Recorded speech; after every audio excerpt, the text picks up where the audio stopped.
bushy blonde hairdo, surfing USA. The Disney theme parks are always trying to come up with new and innovative ways for guests to experience their characters. One idea being to allow people to swim with them. Disney wanted to make this dream a reality, so in 1976, Walt Disney World opened its first water park, River Country.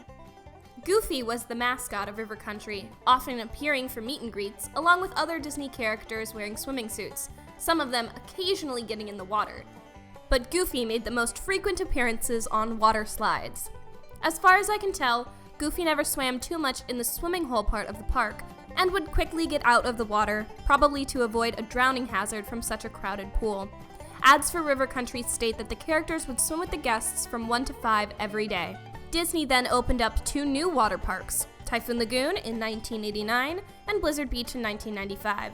These parks boasted more slides, and Typhoon Lagoon had the largest wave pool in the world. But apart from promo shots taken for a special with the new Mickey Mouse Club and a sing-along VHS, it doesn't seem like characters regularly swam with the guests. These other parks took traffic away from River Country, so in the late 90s, the All-American Water Party began. This was an event during the summers that was meant to make every day feel like the 4th of July. Cast members and characters would lead visitors in tug-of-war and water balloon fights, serving barbecue food, and you could swim with Goofy. During this event, Goofy's son, Max Goof, from a Goofy movie, made his swimming trunk appearance. River Country closed its doors in 2001, and swimming characters all but disappeared from the water parks. However, Goofy makes appearances at Aulani, very rarely appears at Blizzard Beach, and swims at the Disneyland Resort at Hong Kong Disneyland. No character has ever made such frequent swimming appearances as Goofy did at River Country.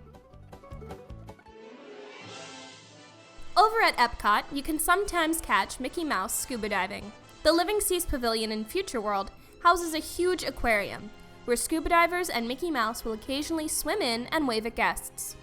Mickey has been seen there as early as 1998, as when Epcot originally opened, Disney characters were not featured within the park.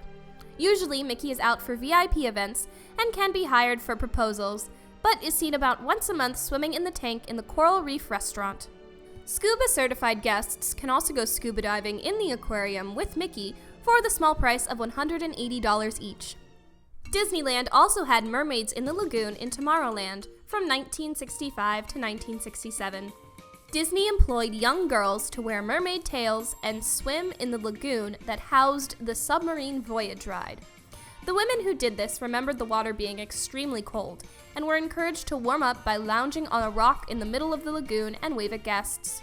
This character interaction ended for a number of reasons. 1. The chlorine in the water was a health hazard for the girls. 2. The submarines for the ride had huge propellers that could have easily harmed someone, although no injuries were reported. 3. The mermaids attracted some unruly male guests, with one man jumping into the lagoon and swimming to the rock in the middle to talk to the girls. While mermaids cannot be seen in the actual parks anymore, Disney will sometimes hire mermaids for special events, most recently at the Disneyland Hotel in 2011 for a VIP party for the opening of the new ride, The Little Mermaid, Ariel's Undersea Adventure. And finally, there was the Wonderful World of Water Ski show. Around the Magic Kingdom's opening, for 2 summers, there was a fully synchronized water ski show in the Seven Seas Lagoon.